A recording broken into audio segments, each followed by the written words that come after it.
How to log in Telegram without phone number. Hey everyone, welcome back to our channel. In this video I will guide you on how you can log into Telegram without a phone number, so make sure to watch the video till the end.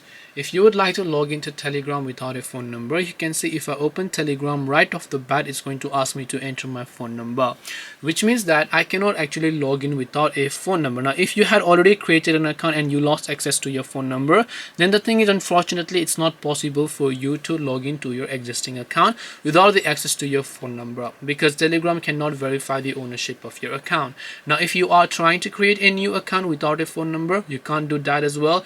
But what you can actually do is there is a substitutive solution, and that is an alternative solution, and that is if you are underage for some reason and you don't have a physical SIM card so that you can start using Telegram. What you can do is you can actually make use of free virtual website that offers you this free virtual numbers that you can use for Telegram as well, and you're also going to get the code. And I'm not going to deep dive into that due to some other particular reasons, but if you think that's interesting for you, you can go ahead and then check that out if you'd like.